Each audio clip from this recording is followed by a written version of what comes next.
বিরুদ্ধে আজকে যে এনসিপির যে নবীন নেতা পাটোয়ারি যে কুচক্রী বক্তব্য দিয়েছে তার তীব্র প্রতিবাদ ও নিন্দা জানাচ্ছি এবং সাথে সাথে তা প্রত্যাহারের জন্য উদাত্ত আহ্বান জানাচ্ছি।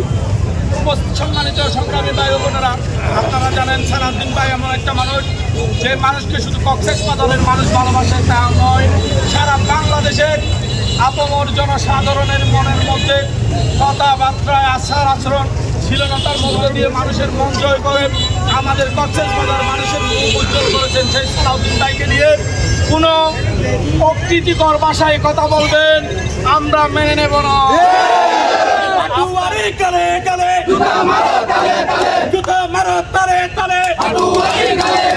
আপনারা সবাই মিলে আগামী দিনে ফ্যাসিস্টকে আমরা বিতাড়িত করে একটা সুন্দর সুশৃঙ্খল গণতান্ত্রিক প্রত্যেক একটা নির্বাচনের যে ইস্তিহার দেওয়া হয়েছে, ওয়াদা দেওয়া হয়েছে আগামী ডিসেম্বর জানুয়ারির মধ্যে, সেই নির্বাচনকে নচ্ছাদ করার জন্য দীর্ঘায়িত করার জন্য আপনারা যে পায়তারা শুরু করেছেন, বাংলাদেশের বৃদ্ধ থেকে আবাল বনিতা তারা বুঝতে সক্ষম হয়েছে।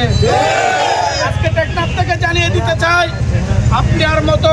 আপনার থেকে আরো বড় সন্তান সালাউদ্দিন সাহেবের বাসায় রয়েছে, যে বিনা প্রতিদ্বন্দ্বিতায় মানুষের বুকে আস্থায় সালাউদ্দিন সাহেবের ছেলেও পর্যন্ত একজন এমপি নির্বাচিত হবে। আপনাকে টেকনাফ থেকে ঘোষণা দিচ্ছি, এই পদ্ধতি আপনি প্রত্যাহার না করেন, টেকনাফ থেকে তেঁতুলিয়া দুর্বার আন্দোলন শুরু করা হবে।